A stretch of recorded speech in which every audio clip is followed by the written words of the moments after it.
जय शिवराय मित्रांनो अत्यंत महत्त्वाची आणि मोठी बातमी येत आहे PM किसान सन्मान निधीच्या धारकांसाठी।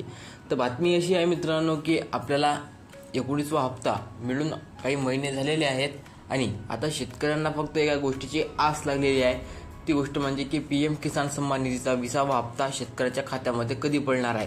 तर मित्रांनो तुम्हाला एक्झॅक्ट तारीख सांगणार आहोत आणि तो आपल्याला का मिळणार आहे, त्यासाठी काय नवीन कार्य करावे लागणार आहेत आणि तुम्हाला सांगतो मित्रांनो किसान कार्ड असणं किती महत्त्वाचं आहे हे सुद्धा सांगणार आहोत। चला तर सर्व सांगूया। तत्पूर्वी तुम्ही आपल्या चॅनलवर नवीन असाल त्वरित आपल्या चॅनलला सबस्क्राइब करा आणि बेल आयकॉनवरती सेट करा, कारण की तुम्हाला अशाच महत्त्वाच्या मोठ्या अपडेट आपल्या चॅनलवरती पाहायला मिळतात। तर मित्रांनो PM किसान सन्मान निधीचा जो 20वा हप्ता शेतकऱ्यांच्या खात्यामध्ये जाहीर होणार आहे तो फक्त त्याच शेतकऱ्यांच्या खात्यामध्ये जाहीर होणार आहे जे शेतकऱ्यांकडे किसान कार्ड असेल।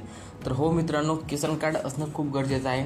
मागील काही महिन्यांमध्ये शेतकऱ्यांना वारंवार सूचना देण्यात आल्या होत्या की किसान कार्ड काढून घ्यावे, मात्र तरीही बहुतांश शेतकऱ्यांनी हे किसान कार्ड काढलेलं नाही आहे। म्हणून अशा शेतकऱ्यांचा PM किसानचा हप्ता बंद होणार आहे आणि त्यांना कोणत्याही शासकीय योजनांचा लाभ होणार नाही आहे आणि ज्यांच्याकडे किसान कार्ड आहे त्यांना हा हप्ता जो 20वा असणार आहे तो सुद्धा मिळणार आहे।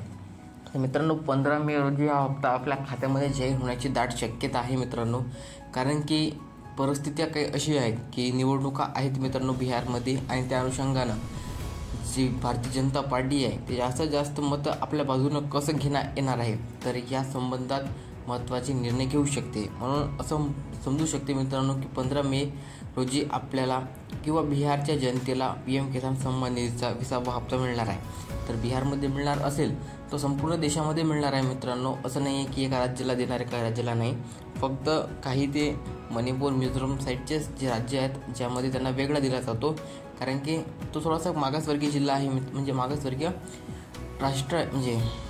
राज्य आहे। त्या अनुषंगाने त्या ठिकाणी लोक ऑनलाईन करतच नाहीत आहेत, म्हणून सरकार त्यांच्या घरी